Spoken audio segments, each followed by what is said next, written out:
Hello అండి, నమస్తే. Welcome back to our channel రుచిగా చేద్దాం. ఈరోజు అయితే నేను టేస్టీగా చింతపండు పులిహోర అయితే చూపించబోతున్నాను. నవరాత్రుల్లో అమ్మవారికి పెట్టే రెండవ రోజు నైవేద్యం అయితే చింతపండు పులిహోర చేస్తారు కదండి. మరి అది చాలా సింపుల్గా త్వరగా అయిపోయేలాగా ఎలా చేయాలో చూసేద్దాం. దీనికోసం ఇక్కడైతే నేను ఒక గ్లాస్ తోటి అయితే రైస్ తీసుకొని కుక్కర్లో వేసేసుకొని ఒక 2-3 సార్లు అయితే శుభ్రంగా కడిగేసుకోవాలి. ఇలా కడిగేసుకున్న తర్వాత మనం కుక్కర్లో పెట్టుకుంటున్నాం కాబట్టి నేను ఒక గ్లాస్కి 1.25 గ్లాస్ వాటర్ అయితే వేసుకుంటున్నాను. ఎందుకంటే అన్నం అనేది మనకు పలుకుగా ఉండాలి కాబట్టి సరిపోతుంది. మీడియం ఫ్లేమ్లో ఒక 2 విజిల్స్ వచ్చే వరకు అయితే ఉడికించుకోవాలి. అన్నం ఉడికేలోపు మనం చింతపండుని అయితే ఒక 2 పెద్ద నిమ్మకాయల సైజ్ అంతా చింతపండుని అయితే తీసేసుకొని వేడి నీళ్ళు అయితే వేసేసుకొని ఈ విధంగా అయితే కాసేపు పక్కన పెట్టేసుకుంటే చింతపండు అయితే బాగా మెత్తగా అయిపోతుంది. ఈలోపు మనకు మంచి ఫ్లేవర్ రావడానికి పులిహోరకి ఒక పౌడర్ అయితే రెడీ చేసుకోవాలండి. దీనికోసం ఒక ప్యాన్లో 1 స్పూన్ జీలకర్ర, 1 స్పూన్ ఆవాలు, 1 స్పూన్ మెంతులు, అలాగే కొంచెం మిరియాలు ఇలా రోస్ట్గా అయితే వేయించేసుకొని మిక్సీ జార్లో వేసుకొని పౌడర్ అయితే పట్టేసుకోవాలి. ఇదేనండి మనకు మెయిన్ పౌడర్ అనేది. ఈలోపు మనకు చింతపండు కూడా చక్కగా ఇలా అయితే మెత్తగా అయిపోతుంది కదా. ఇందులో నుంచి అయితే మనము గుజ్జు అయితే తీసేసుకొని పక్కకు పెట్టేసుకోవాలి. ఇలా అయితే నేను చింతపండు గుజ్జంతా కూడా రెడీ చేసేసుకున్నాను.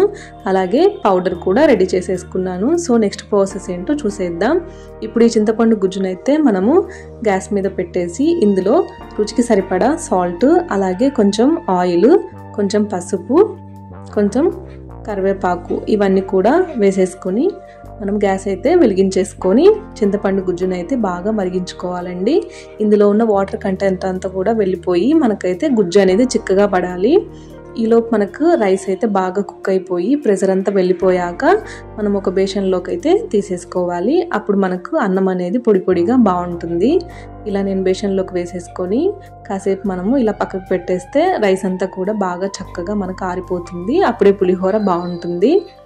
ఈలోపు మనము చింతపండు గుజ్జు అనేది ఎలా ఉందో చూసేద్దాం. చూసారు కదా, ఇందాకటి కంటే కొంచెం క్వాంటిటీ అయితే తగ్గింది. ఇలా కొంచెంగా మనకు అందులో ఉన్న వాటర్ కంటెంట్ అంతా వెళ్ళిపోయి ఈ విధంగా అయితే చిక్కగా అవుతుందండి. ఇదే విధంగా మనం చేసేసుకొని స్టోర్ చేసి పెట్టుకోవచ్చు. ఇందులోకి అయితే మంచి టేస్ట్ కోసం కొంచెం బెల్లం అయితే వేస్తున్నాను, ఎక్కువగా వేయకూడదు. ఇలా బెల్లం కూడా వేసేసి చక్కగా ఒకసారి కలిపేసుకొని స్టవ్ ఆఫ్ చేసేసుకుంటే సరిపోతుంది. ఇప్పుడు ఈ గుజ్జునైతే మనం ఇందాక రెడీ చేసుకున్న అన్నంలో అయితే వేసేసుకొని ఒకసారి బాగా కలిపేసుకోవాలి. ఇలా మొత్తం కలిపేసుకొని మనం పక్కన పెట్టేసుకుంటే మనకు పోపు వేసేలోపు రైస్కి అయితే చింతపండు గుజ్జు బాగా పట్టేసి టేస్ట్ అనేది బాగుంటుంది. ఇప్పుడు నెక్స్ట్ మనం పోపు అయితే వేసేసుకుందాం.